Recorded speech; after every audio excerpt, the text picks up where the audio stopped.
नमस्कार, न्यूज 10 में आप सभी का स्वागत। मैं हूं आपके साथ भावना नैयर। देश और दुनिया की बड़ी खबरों पर नजर डालेंगे न्यूज 10 में, जहां खबरें होंगी भारत और जर्मनी के बीच रिश्ते प्रगाढ़ होते हुए। जी हां, आज जर्मनी के चांसलर ओलाफ शोल्स भारत में हैं और आज 7वीं अंतर सरकारी परामर्श बैठक में वे भाग लेने वाले हैं और प्रधानमंत्री नरेंद्र मोदी उसकी सह अध्यक्षता करने वाले हैं। इसके अलावा खबरें होंगी चक्रवाती तूफान दाना की जो दस्तक दे चुका है, तेज हवाओं के साथ बारिश हो रही है उड़ीसा और पश्चिम बंगाल में। इस समय जानेंगे कि कब तक इसका असर रहेगा, संवाददाताओं से लेंगे बड़ी अपडेट। इसके साथ साथ खबरें होंगी महाराष्ट्र और झारखंड में चुनावी महासंग्राम से भी जुड़ी हुई, खेल, कारोबार और एंटरटेनमेंट जगत की खबरों पर भी नजर डालेंगे। शुरुआत करते हैं न्यूज 10 की बड़ी सुर्खियों के साथ। चक्रवाती तूफान दाना के कारण ओडिशा में हवाओं के साथ तेज बारिश, किसी के हताहत की खबर नहीं। मुख्यमंत्री ने की स्थिति की समीक्षा।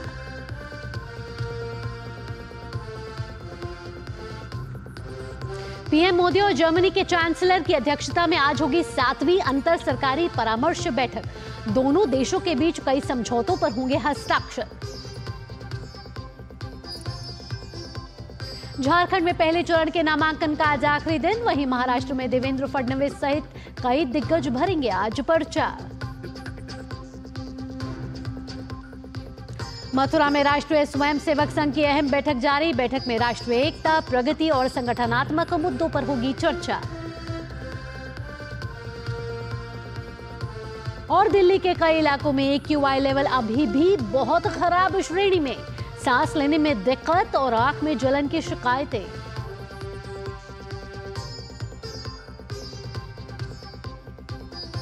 बुलेटिन की शुरुआत चक्रवाती तूफान दाना के साथ, जिसने ओडिशा के तट से टकराने के बाद तेज हवाओं के साथ तेज बारिश हो रही है। चक्रवात दाना के प्रभाव से भद्रक और धामरा में तेज हवाएं और बारिश के कारण कई जगहों पर पेड़ उखड़ गए हैं, जिसके बाद उखड़े हुए पेड़ों को हटाकर सड़कों पर यातायात बहाली का काम जारी है। तूफान के कारण एहतियाती उपायों के तहत बंद किए गए भुवनेश्वर के बीजू पटनायक अंतर्राष्ट्रीय हवाई अड्डे पर उड़ान परिचालन फिर से शुरू हो गया है। और आप ये तस्वीरें देख रहे हैं, 4 तस्वीरें जो इस साफ बयां कर रही हैं कि दाना के कारण ओडिशा तट पर जिस तरीके से वो टकराया है, उसके कारण अभी भी तेज बारिश हो रही है। उधर सड़कों पर यातायाती बहाली का काम भी शुरू हो गया है। सरकार लगातार समीक्षा बैठकें कर रही है। वहीं भुवनेश्वर एयरपोर्ट पर विमान सेवाएं अभी फिलहाल 24 घंटे के लिए बंद करके रखी गई हैं। सतर्कता बढ़ती जा रही है। वहीं मुख्यमंत्री स्थिति की समीक्षा कर रहे हैं। आपको बता दें कि उड़ीसा के मुख्यमंत्री मोहन चरण मांझी ने भुवनेश्वर में चक्रवाती तूफान दाना के लैंडफॉल के बाद की स्थिति की समीक्षा की और इस दौरान राजस्व और आपदा प्रबंधन मंत्री सुरेश पुजारी और ओडिशा में मुख्य सचिव मनोज आहूजा भी मौजूद रहे हैं।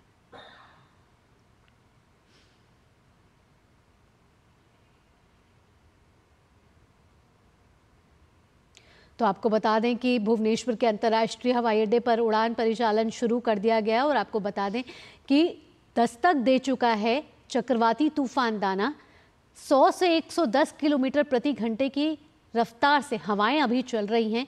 कुछ पेड़ों के उखड़ने की खबर है, लेकिन खुशी की खबर यह है कि किसी के हताहत होने की खबर नहीं है। हालांकि तेज बारिश और तेज हवाएं वहां चल रही हैं। कुछ और समय बताया जा रहा है, 1 से 2 घंटे का समय और बताया जा रहा है। जब ये चक्रवाती तूफान बेहद ही गंभीर श्रेणी में रहेगा, उसके बाद ये कमजोर होना शुरू हो जाएगा। ओडिशा में अब तक 5,84,000 से अधिक लोगों को सुरक्षित स्थानों पर पहुंचाया गया है। राज्य सरकार ने बताया कि चक्रवात दाना के कारण स्वास्थ्य केंद्रों में स्थानांतरित की गई 4,000 से अधिक गर्भवती महिलाओं ने 1,600 बच्चों को जन्म दिया है। मुख्यमंत्री मोहन चरण मांझी ने बताया कि आश्रितों को सुरक्षित स्थानों पर भोजन, पानी के साथ साथ अन्य राहत सामग्री भी उपलब्ध कराई जा रही है।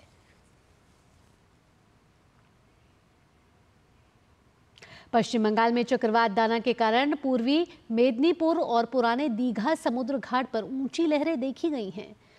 तो ओडिशा के साथ साथ पश्चिम बंगाल पर भी चक्रवाती तूफान दाना का असर देखने को मिल रहा है। पूर्वी मेदिनीपुर और पुराने दीघा समुद्र तट पर आप ये देख रहे हैं कि ऊंची ऊंची लहरें उठ रही हैं और फिलहाल जो तेज़ हवाएं और तेज़ बारिश का सिलसिला भी पश्चिम बंगाल के कई जगहों पर जारी है। कई जगहों को रेड अलर्ट जोन पर अभी रखा गया है। हालांकि दोनों राज्यों के मुख्यमंत्री लगातार समीक्षा बैठक कर रहे हैं और साथ ही साथ तैयारियों का जायजा भी ले रहे हैं।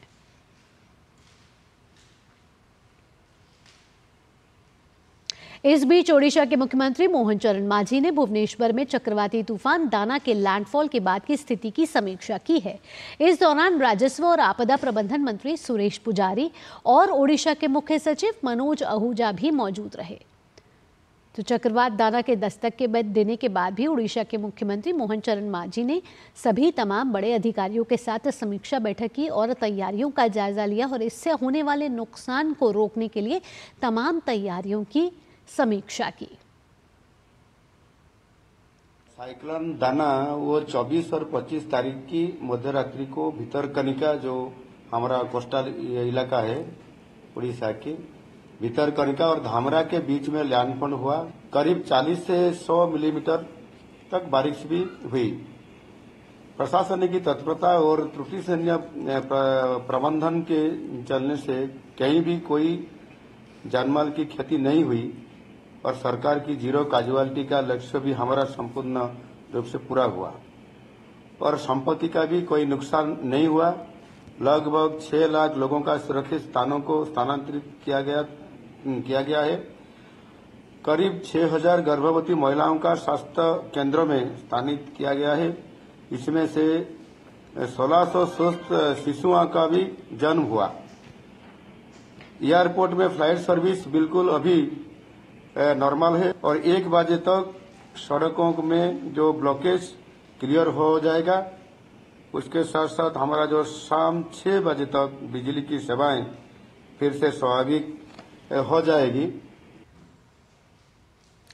ग्राउंड जीरो से हमारे रिपोर्टर भी हमारे साथ जुड़ गए हैं। ज्यादा जानकारी के साथ पारादीप से उर्मिलेश जुड़ रहे हैं, वहीं कोलकाता से अभिषेक गांगुली जुड़ रहे हैं। पारादीप से उर्मिलेश जुड़े हुए हैं, उनका रुख सबसे पहले करेंगे। उर्मिलेश, सबसे पहले आपसे ताज़ा अपडेट लेना चाहेंगे। अभी ओडिशा के तट से जिस तरीके से टकराया है रात 12:10 पर चक्रवाती तूफान दाना, अभी किस तरीके की हालत है? कितने किलोमीटर प्रति घंटे की रफ्तार से तेज़ हवाएं चल रही हैं? क्या तेज़ बारिश भी चल रही है? और IMD ने कितने जिलों के लिए रेड अलर्ट घोषित किया है? जी भावना, बिल्कुल जो है जब ये चक्रवाती तूफान दाना जब टकरा गया है उसके बाद निश्चित तौर से कई जगहों पर बारिश की बात जो है मौसम विभाग ने क्लियर अलर्ट भी दिया है। साथ ही जो मछुआरे हैं उन मछुआरों को अगले 2 दिनों तक समुद्र में न जाने की भी सलाह मौसम विभाग की तरफ से की गई है। और इस समय बात की जाए भावना, तो निश्चित तौर से इस समय काफ़ी तेज़ हवाएं चल रही हैं, जो कि मौसम विभाग की माने तो लगभग जो है ये हवाएं 100 से ऊपर के आसपास ये तेज़ हवाएं चल रही हैं। तो ऐसे में अभी भी कई जगहों पर जो है हवाओं की रफ्तार तेज़ है। तो दूसरी तरफ अगर बात की जाए तो निश्चित तौर से यहाँ पर जो तमाम एजेंसियाँ हैं वो जो दाना चक्रवात की तरफ से जो आया था, जब दाना चक्रवात आया था उसके बाद जो भी नुकसान हवाओं के द्वारा हुआ है, हालांकि किसी भी जान का नुकसान नहीं हुआ है, लेकिन जो भी जो है यहाँ पे माल का नुकसान हुआ है उसके लिए जैसे कि वो सड़कों पर कई पेड़ गिर गए, उन पेड़ को काटने के बाद जो है NDRF कर रहा है, साफ लगभग सफाई में लगा हुआ है। दूसरी तरफ जो है बिजली के खंभे में जो है बिजली विभाग लगा हुआ है। हमें जानकारी मिली है कि जो भुवनेश्वर एयरपोर्ट है उस एयरपोर्ट में भी जो है फ्लाइट सुचारू होने की बात जो है एयरपोर्ट प्रशासन की तरफ से आई है इस समय। जी उर्मिलेश, कहीं ना कहीं क्योंकि चक्रवाती दाना एक सऊदी अरब शब्द से उत्पन्न हुआ है, उदारता इसका अर्थ है, तो कहीं ना कहीं कहा जाए कि अभी तक उदार रहा है, किसी के हताहत होने की खबर नहीं। और इस बीच उर्मिलेश, एक गुड न्यूज़ भी आ रही है कि 4000 गर्भवती महिलाओं में से 1600 बच्चों को जन्म दिया गया है। और बहुत ही एक खुशी की बात इस वजह से भी कही जा सकती है कि सरकारों ने जिस तरीके से पहले से ही तैयारी कर रखी थी उसमें सभी अभी तक सुरक्षित हैं। निश्चित तौर से भावना, देखिए ये जो खासकर अगर बात उड़ीसा की जाए तो उड़ीसा ने जिस तरीके से जो है पहले से ही अपनी तैयारी कर दी थी और रविवार से ही तमाम जो एजेंसियां हैं उन एजेंसियों को जो है तमाम उन जगहों पर भेज दिया गया था जहां पे कि मौसम विभाग ने हाई अलर्ट जारी किया था। उसके अलावा भी तमाम ऐसी जगहों पर जहां जो है दिक्कतें आ सकती थी वहां पर भी जो है तमाम एजेंसियों को जो है भेज दिया गया था और उन तमाम एजेंसियों के जो है समन्वय एक बनाया गया था, कंट्रोल रूम यहाँ पर घर था, जो कंट्रोल रूम 24 घंटे काम कर रहा था। तो निश्चित तौर से कह सकते हैं जिस तरह से जो है उड़ीसा के मुख्यमंत्री ने कहा है कि जीरो कैजुअलिटी का जो उनका लक्ष्य था वो लक्ष्य पूरा हुआ है। तो निश्चित तौर से ये कहीं ना कहीं एक पहले जो तैयारी की गई, पहले प्रशासन के द्वारा तमाम चीज़ों को जो है ज़मीन पे उतारा गया था, और इसी का एक नतीजा है कि देखिए आप जिस तरीके से कि यहाँ के मुख्यमंत्री ने भी कहा है कि 6000 के आसपास गर्भवती महिलाएं थी और जिनमें से 1600 बच्चों ने जन्म लिया है। तो निश्चित तौर से जब एक तरफ जहाँ यहाँ पर जो है कल की बात अगर की जाए यानी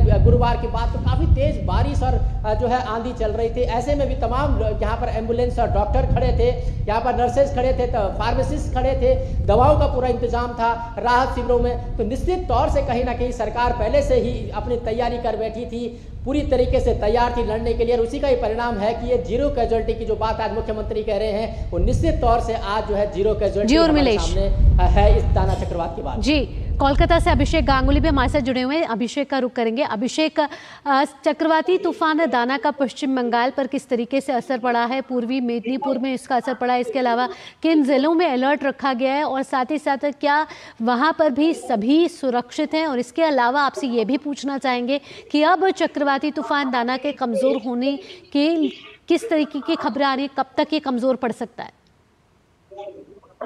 जी भावना, देखिए पहले तो मैं ये बता दूं कि 24 घंटे का जो कंट्रोल रूम नवंबर में खुला गया था वो कंट्रोल रूम बढ़िया काम कर रहा है। अभी तक 1.5 लाख लोगों को शेल्टर हाउस में लाया गया है और सभी सुरक्षित है। और जीरो कैजुअलिटी का जो बात पहले से कर रहे थे तो वो अभी तक कोई हताहत कोई खबर नहीं है। और खास करके पेड़ गिरने का जो बात है वो पेड़ गिरा है। जैसे कि आप जानते हैं कि सागर द्वीप जो है, सागर द्वीप इलाका ये उड़ीसा के काफी करीब होता है, तो इस कारण से वहाँ पे काफी इसका थोड़ा बहुत नुकसान देखा गया है। पेड़ गिरा है और काफी सारा चीज ये सब वहाँ पे हुआ है, उसको काटने का काम भी चल रहा है। और दूसरी बात है, एयरपोर्ट में अभी तक जो प्लेन है वो इसको रद्द किया गया है और ट्रेन सर्विस भी अभी बंद है। और ये अगले 2-3 घंटे में अभी ये जो मूसलाधार बारिश चल रहा है, ये बारिश थोड़ा धीरे धीरे कम होने का आशा है। और ये बारिश जैसे ही कम होगा तो ये और एक प्रॉब्लम आ जाएगा, वो है कि यहाँ पे वाटर लॉगिंग सिस्टम अगर ठीक से काम नहीं करेगा तो उसमें थोड़ा बहुत परेशानी हो सकता है। और जैसे कि हम जानते हैं कि कोलकाता एक हेरिटेज सिटी माना जाता है, तो कोलकाता में काफी सारे ऐसे बिल्डिंग्स है जो 100 साल से भी ज्यादा पुराना है, तो ज्यादा बारिश होने की वजह से उन पर भी नुकसान हो सकता है। मगर यहाँ का जो लोकल बॉडी है केएमसी का, वो लोग इसका बढ़िया से देख रेख भी कर रहे हैं और सभी तरह का जो सुरक्षाएं है वो सुरक्षा लगभग यहाँ पे राज्य सरकार जो है ममता बनर्जी के निगरानी में सब कुछ चल रहा है। और खास करके 8 जिला का अलर्ट जारी किया गया था मौसम विभाग की तरफ से, जैसे कि दोनों मेदिनीपुर, पश्चिम और उत्तर दक्षिण परगना और हावड़ा, हुगली और कोलकाता। तो कोलकाता में अभी तक की कोई खास खबरें नहीं है, कोई इंसिडेंट एक्सीडेंट कुछ भी, मगर ये कहा जा सकता है कि जो तट इलाका है, समुद्र तट इलाका है या फिर गंगा के किनारे जो इलाका है उसमें थोड़ा बहुत नुकसान हो सकता है। और कहीं पे भी ये जो लो लैंड जहाँ पे है, लो लैंड की जगह में ये जो मिट्टी का जो बांध होता है, कहीं पे लकड़ी का भी बांध दिया जाता है, तो वो बांध भी अभी तक सुरक्षित है और लोगों को कोई नुकसान नहीं पहुंचा है। अभिषेक, इसके अलावा जब चक्रवाती तूफान दाना कमज़ोर हो जाएगा उसके बाद असल मशक्क़त शुरू होगी, क्योंकि जिन लोगों को राहत शिविरों में शिफ्ट किया गया है, अस्थायी राहत शिविरों में, उनको वापस अपने घर जाना है। ऐसे में क्या सरकार प्रशासन ने उसकी भी तैयारी की है? जी, उसके लिए भी जबरदस्त तैयारी की गई है। नवान्नो का जो टीम है वो 24/7 काम कर रहा है और लोगों की हर तरह का जो सुविधा है वो मुहैया किया जा रहा है और लोगों को खाना पीना और रहने के लिए कंबल, चादर सब कुछ दिया जा रहा है। और इसके बाद ये जब खत्म हो जाएगा, ये दाना का कहर जब चले जाएगा, तो उसके बाद इन लोगों को सुरक्षित पहुंचाने का बंदोबस्त भी राज्य सरकार किया है। इसके लिए ट्रांसपोर्ट डिपार्टमेंट को भी एक निर्देशिका दिया गया है और ट्रांसपोर्ट डिपार्टमेंट इन लोगों को सही तरह से इनका घर तक पहुंचा दे। जी, उर्मिलेश में हमारे साथ जुड़े हुए हैं। उर्मिलेश, अगर परिवहन की बात की जाए तो वहाँ किस तरीके के इंतजाम किए गए, साथ ही साथ क्या सड़कों को भी कोई नुकसान वहाँ पहुँचे? क्योंकि पेड़ उखड़ने की खबरें तो हमने देखी हैं, हताहत तो कोई नहीं हुआ है, लेकिन क्या सड़कों पर भी वहाँ नुकसान है कोई? जी भावना, बिल्कुल सड़कों पर इस तरीके से कोई नुकसान नहीं देखा गया है। जो हवा से जो पेड़ टूटे हैं उन पेड़ों को भी जो है एनडीआरएफ और ओडीआरएफ जो है यहाँ पर हटाने का काम कर रहा है। बहुत जल्दी जो है इन जो है पेड़ों को हटा दिया जाएगा। साथ ही क्योंकि कल रात जो चक्रवाती तूफान दाना था उसकी संभाव जो उसके बाद जो है यहाँ पर बिजली जरूर जो है आपूर्ति जो है रोक दी गई थी, लेकिन अब कुछ देर बाद जो है जिस तरीके से कि यहाँ पर प्रशासन ने कहा है कि कुछ देर बाद जो है अब बिजली की जो आपूर्ति है वो भी सुचारू हो जाएगी। तो ऐसे में कहा, दूसरी तरफ एक बात और है भावना की, मुख्यमंत्री ने कहा है कि इस बीच अगर किसानों का किसी तरीके से नुकसान हुआ है तो जल्द जो है जो अधिकारी है, जो प्रशासन है, वो जो है इसका आकलन करेंगे कि किस तरीके से किसानों का नुकसान हुआ है और उस नुकसान के लिए जो है तमाम चीजें जो है यहाँ पर जो है किसानों को लेकर के जो है मुआवजे के लेकर के भी इन्होंने जो मुख्यमंत्री उन्होंने बात कही है। साथ ही भावना एक बात ये जरूर है कि जिस तरीके से सरकार की जो तैयारियां थी उस तैयारियों के बाद जो है जीरो कैजुअल्टी हुई है, लेकिन मौसम विभाग का अब ये कहना है कि अभी शाम तक जो है इस चक्रवात का दाना का असर रहेगा और कई जगहों पर तेज हवाएं और बारिश हो सकती है, इसलिए कई जगहों पर अलर्ट भी जारी कर दिया गया है। इस बीच उर्मिलेश, हमने देखा कि प्रधानमंत्री नरेंद्र मोदी भी लगातार नजर बनाए हुए हैं। उन्होंने 2 बार मुख्यमंत्री से फोन पर बातचीत की है। इसके साथ साथ दाना का क्या प्रभाव रहेगा उस पर तो समीक्षा चल ही रही है, लेकिन चक्रवात दाना की गुजर जाने के बाद स्थिति की समीक्षा पर भी सरकार पैनी नजर बनाए रखे हुए है। जी बिल्कुल, क्योंकि आज अभी कुछ देर पहले ही उड़ीसा के मुख्यमंत्री ने तमाम जो आला अधिकारी थे उनसे जो है बैठक की है और जो जिला प्रशासन है, जिला स्तरीय जो अधिकारी है उनसे जो है वीडियो कॉन्फ्रेंसिंग के माध्यम से है जानकारी ली है। तो निश्चित तौर से अब जो है जो क्योंकि जान का किसी भी प्रकार का कोई नुकसान नहीं हुआ है, किसानों का अगर किसी प्रकार का खेती का अगर नुकसान हुआ है तो उसके आकलन के लिए जो है जरूर जो है मुख्यमंत्री ने ये बात कही है कि जो नुकसान किसानों का हुआ है यहाँ पर तेज आंधी तूफान या बारिश से, उसका जल्द से जल्द आकलन किया जाएगा। किसानों को जो है उसके हिसाब से जो है उचित मुआवजा यहाँ पर देने की बात जो है यहाँ उड़ीसा के मुख्यमंत्री ने कही है। जी उर्मिलेश और अभिषेक, आप हमारे साथ बने रहिए, लेकिन यहाँ एक छोटा सा ब्रेक लेना पड़ रहा है। न्यूज़ 10 में रुक रहे हैं एक छोटे से ब्रेक के लिए, लेकिन ब्रेक के बाद भी चक्रवात दाना ने किन किन जगहों पर असर डाला है और कैसे सरकार पूरी तैयारी के साथ चक्रवात दाना से निपटने के लिए तैयार है, ये सब इस छोटे से ब्रेक के बाद। कभी नाच गाना और बेहतरीन खाना, कभी सास बहू की नोकझोंक में स्वाद का मुस्कुराना, कभी रिश्तों में मुस्कुराहट और स्वाद भरना। असली मसालों का उपहार MDH बनाए खास हर त्योहार, क्योंकि हर रिश्ता है स्वाद से जुड़ा। आइए मनाए खुशियों की दीपावली MDH मसालों वाली। 8 साल पहले भारत ने भरी एक ऊंची उड़ान, तब से एयरपोर्ट्स की संख्या 2 गुनी हो गई है। दरभंगा, हुबली, बेलगावी, किशनगढ़ जैसे टियर 2, टियर 3 शहरों में तरक्की के द्वार खुले हैं। कैब, होटल, ढाबे वालों से लेकर लोकल प्रोडक्ट्स को देश भर से नए कस्टमर्स मिल रहे हैं। आज हिमालय के पहाड़ों से लेकर लक्षद्वीप तक को नई एयर कनेक्टिविटी मिली है। खजुराहो, देवघर, अमृतसर, अयोध्या, अजमेर, तेजू तक श्रद्धालु प्लेन से जाने लगे हैं। उड़ान के बेमिसाल 8 साल। बेटियां घर की रौनक हैं। बेटियां घर संवारती हैं। बेटियां पीढ़ियां सजाती हैं। बेटियां घर की बुनियाद कहलाती हैं। बेटियों को सलाम करता है मोंगिया स्टील, स्टील का बादशाह। ब्रेक के बाद आपका स्वागत है। आप देख रहे हैं न्यूज़ 10 और न्यूज़ 10 में हम आपको लगातार अपडेट देख रहे हैं चक्रवात दाना के बारे में, जो दस्तक दे चुका है। कल रात 12:10 पर उड़ीसा के तट पर चक्रवाती तूफान दाना ने दस्तक दे दी है। अभी तेज़ हवाएं और तेज़ बारिश चल रही है। हालांकि 1 से 2 घंटे के बीच इसके कमज़ोर होने की भी आशंकाएं लगाई जा रही हैं। IMD ने एक बड़ा अपडेट दिया है और इसके साथ साथ बीजू पटनायक अंतर्राष्ट्रीय हवाई अड्डे पर हवाई सेवाएं का परिचालन जो है वो शुरू हो गया है। वहीं कोलकाता में अभी भी हवाई सेवाएं रद्द कर दी गई हैं। हमारे साथ उर्मिलेश और अभिषेक दोनों जुड़े हुए हैं। अब उर्मिलेश जुड़े हुए हैं पारादीप से, वहीं पश्चिम बंगाल से जुड़े हुए हैं अभिषेक का रुख करना चाहेंगे। अभिषेक, जिस तरीके से हमने तैयारियों का जायजा देखा, पूरी तरीके से तैयार थी, कहीं ना कहीं सरकार की तरफ से भी पूरी तरीके से तैयारी कर रखी थी।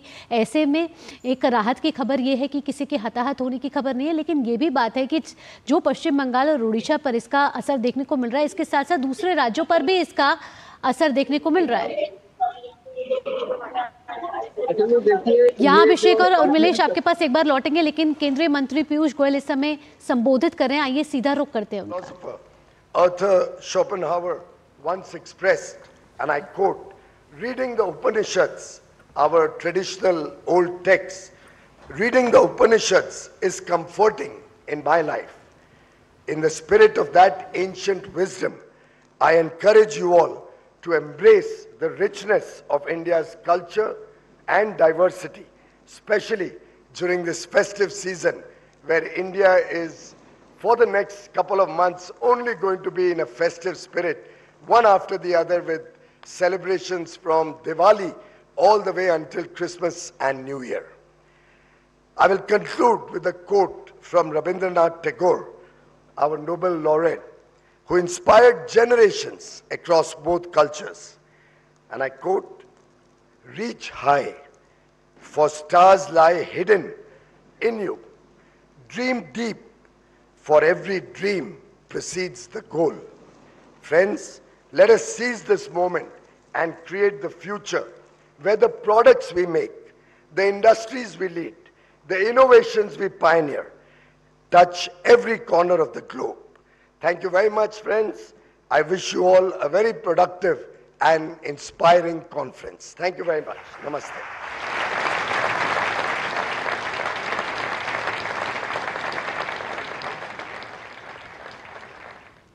तो आप देख रहे थे एपी के 2024 का ये समारोह, जहां केंद्रीय वाणिज्य और उद्योग मंत्री पीयूष गोयल संबोधित कर रहे थे। जिस तरीके से उन्होंने कहा कि अगले कुछ सालों में अब जल्द ही जो भारत की अर्थव्यवस्था है वो तीसरे नंबर पर पहुंच जाएगी और भारत इसके लिए आगे अग्रसर भी है। तो आपको हम लगातार इससे पहले अपडेट दे रहे थे कि चक्रवात दाना जो है वो दस्तक दे दिया है और उड़ीसा के तट पर इसने दस्तक दिया रात 12:10 पे। हालांकि किसी के हताहत होने की खबर नहीं है। बीजू पटनायक अंतर्राष्ट्रीय हवाई अड्डे पे हवाई परिचालन शुरू कर दिया गया है। वहीं कोलकाता में अभी भी हवाई परिचालन जो है वो रोक दिया गया है, अभी भी रद्द है। उर्मिलेश और अभिषेक, आप दोनों ने इतनी महत्वपूर्ण जानकारी हम तक साझा की, आपका बहुत बहुत धन्यवाद। आइए अब आगे बढ़ते हैं और बात कर लेते हैं भारत और जर्मनी के बीच रिश्ते होते प्रगाढ़ होते हुए रिश्तों की, जहां भारत और जर्मनी के बीच 7वीं अंतर सरकारी परामर्श बैठक आज होने वाली है। प्रधानमंत्री नरेंद्र मोदी और भारत के 3 दिन के दौरे पर पहुंचे जर्मनी के चांसलर ओलाफ शोल्स इस बैठक की सह अध्यक्षता करेंगे। दोनों देशों के बीच सुरक्षा और रक्षा सहयोग बढ़ाने, प्रतिभा की गतिशीलता के लिए अधिक अवसर, गहन आर्थिक सहयोग, हरित और सतत विकास के दृष्टिकोण और साझेदारी और उभरती अर्थव्यवस्थाएं और रणनीतिक साझेदारी पर, साथ ही साथ रणनीतिक प्रौद्योगिकियों के क्षेत्र में सहयोग पर विचार विमर्श करने के लिए बातचीत करेंगे। अंतर सरकारी परामर्श समूह सरकारी व्यवस्था है जिसके अंतर्गत दोनों पक्षों के मंत्री अपनी अपनी जिम्मेदारी वाले क्षेत्रों पर विचार विमर्श करते हैं और उसके निष्कर्ष की रिपोर्ट प्रधानमंत्री और चांसलर को प्रस्तुत करते हैं। इसके अलावा दोनों नेता जर्मन बिजनेस 2024 के 18वें एशिया प्रशांत सम्मेलन का उद्घाटन भी करेंगे।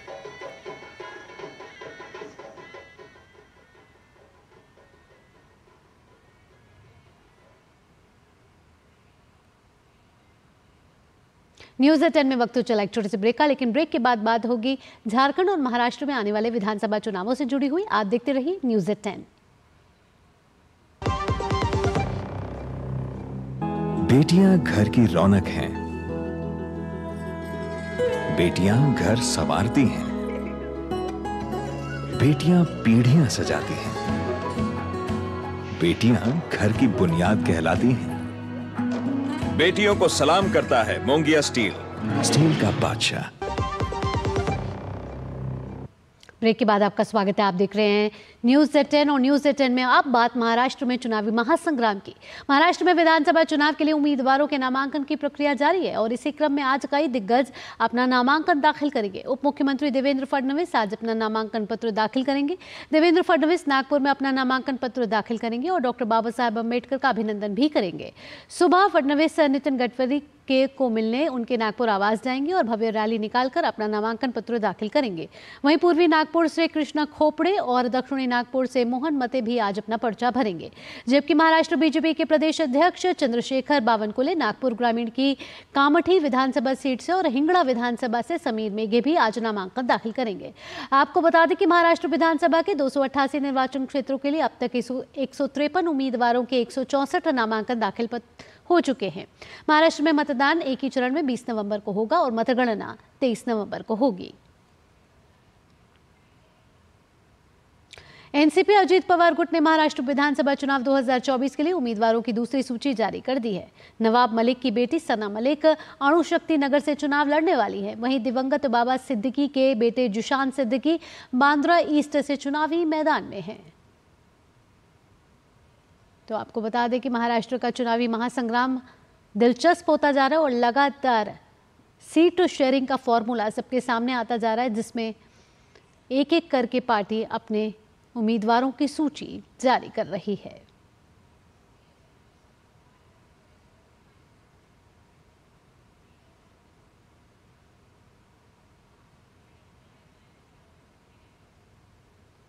आपको बता दें कि पूर्व मंत्री दिवंगत बाबा सिद्दीकी के बेटे जुशान सिद्दीकी आज एनसीपी अजीत पवार गुट में शामिल हो गए हैं और इस मौके पर पार्टी अध्यक्ष अजीत पवार और प्रदेश अध्यक्ष सुनील तटकरे मौजूद रहे। इस अवसर पर जुशान सिद्दीकी ने कहा कि धोखा देना कांग्रेस के स्वभाव में है। जो आपने देखा, महाविकास आघाड़ी ने अपना कैंडिडेट डिक्लेयर किया और कांग्रेस की जो सिटिंग सीट है वो वापस शिवसेना उबट्टा को दे दिया। तो ये बहुत ही दुर्भाग्यपूर्ण है। पिछले कई दिनों से कांग्रेस के भी लीडर, महाविकास आघाड़ी के लीडर मेरे संपर्क में थे।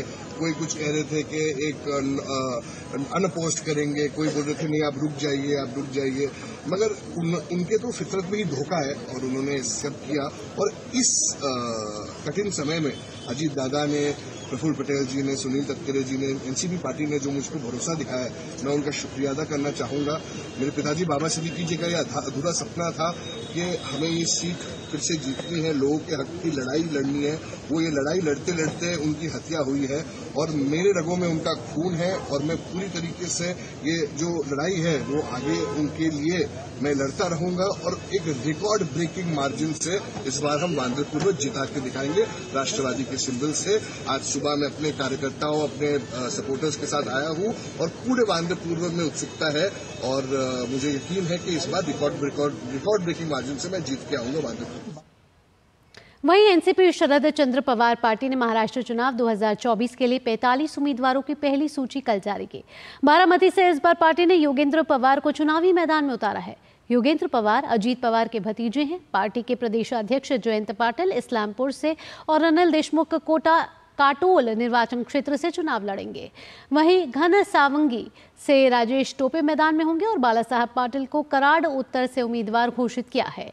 जितेंद्र आहवाड़ को मुंब्रा कलवा निर्वाचन क्षेत्र से उम्मीदवार घोषित किया है।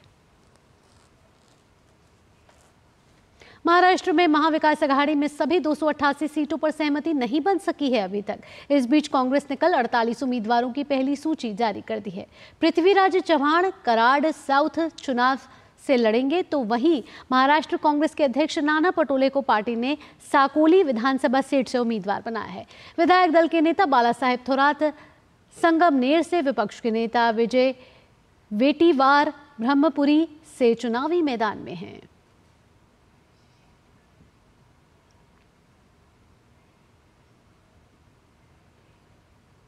शिशिर से ज्यादा जानकारी ले लेते हैं। शिशिर इस समय महाराष्ट्र की राजनीति को कवर कर रहे हैं। आइए शिशिर का रुख करते हैं। शिशिर, आपसे पूछना चाहेंगे कि लगातार देश की आर्थिक राजधानी में जिस तरीके से चुनावी महासंग्राम इस समय चल रहा है वो बेहद ही रोमांचक होता जा रहा है। अब फेटा किसके सर पे बंधेगा ये तो जनादेश तय करेगा, लेकिन जिस तरीके से एनसीपी की लिस्ट आई और बारामती की सीट पर जिस तरीके से शरद पवार गुट ने एक इंटरेस्टिंग मैच और बना दिया है, योगेंद्र पवार को चुनावी मैदान में ला दिया है, तो अजीत पवार वर्सेस योगेंद्र पवार, तो चाचा भतीजे की ये लड़ाई होने वाली है।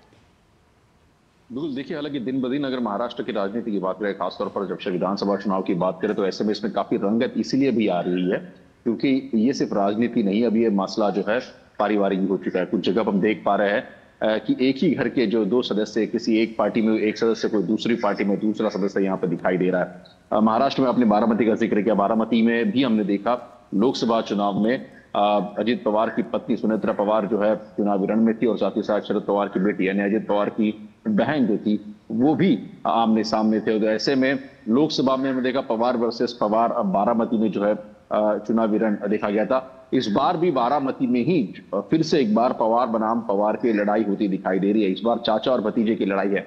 अजित पवार जो है उन्होंने बारामती से जो है अपना पार्टी का टिकट उनको मिला हुआ है। तो वही अगर बात करें तो युगेंद्र पवार, जब कल जिस प्रकार से एनसीपी शरद पवार पार्टी की जो प्रत्याशियों की सूची आई उसमें योगेंद्र पवार का नाम बारामती से दिया गया है। तो काफी स्पष्ट होता है कि ऐसे में फिर से एक बार विधानसभा में दोनों पवार आमने सामने होते हुए दिखाई देंगे।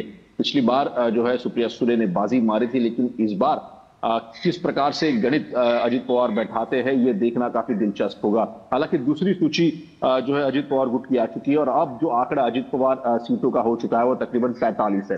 इससे पहले अगर बात करें तो महायुति में एकनाथ शिंदे की पार्टी शिवसेना जो है उन्होंने भी 45 सीटों की घोषणा की थी, अपने उम्मीदवारों की घोषणा की थी, और हमने देखा कि कई उम्मीदवार ने जो है अभी नामांकन पर्चा भी दायर किया हुआ है।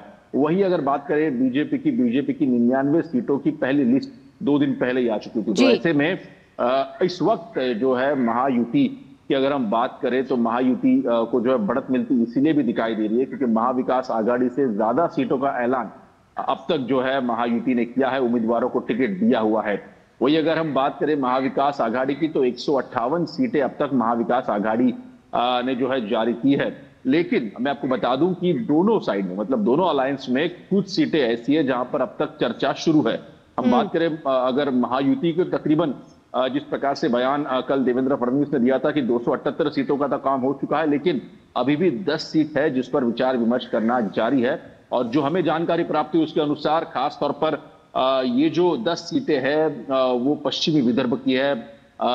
खास तौर पर इस पर चर्चा शुरू इस वक्त है और जिस प्रकार से एकनाथ शिंदे हो या फिर अजित पवार, उन दोनों पार्टियों के बीच में इस वक्त जो है किस प्रकार से सीट शेयरिंग का फॉर्मूला तय होता है इन 10 सीटों जी शिशिर, तो कहीं ना कहीं दोनों गुटों के बीच सीट फॉर्मूला जो है वो अभी भी तय हो रहा है, लेकिन कुछ सीट दोनों गुटों में है जिसका पेच अभी भी फंसा हुआ नजर आ रहा है। हालांकि अब इंतजार है सबको बीजेपी की दूसरी सूची का, हालांकि कांग्रेस भी पहली सूची जारी कर चुकी है, तो दूसरी सूची का सभी को इंतजार। फिलहाल शिशिर, इन तमाम जानकारियों के साथ आपका बहुत बहुत धन्यवाद।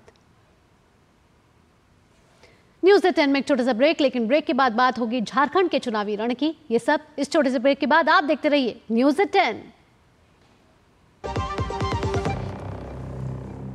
बेटियां घर की रौनक हैं। बेटियां घर संवारती हैं। बेटियां पीढ़ियां सजाती हैं। बेटियां घर की बुनियाद कहलाती हैं। बेटियों को सलाम करता है मोंगिया स्टील, स्टील का बादशाह। एक जमाना था हवाई जहाज से चलना एक सपने जैसा था, लेकिन आज हवाई चप्पल पहनने वाला भी हवाई जहाज में उड़ान भरता है। प्रधानमंत्री नरेंद्र मोदी की उड़ान स्कीम हर छोटे शहर के बड़े बनने की ख्वाहिश की उड़ान है। हर छोटे बिजनेसमैन को बड़े शहरों तक अपना व्यापार फैलाने की उड़ान है। नॉर्थ ईस्ट के टूरिज्म और विकास की उड़ान है। आम नागरिक के हौसलों की उड़ान, विकसित भारत की नई उड़ान है। उड़ान के शानदार 8 साल।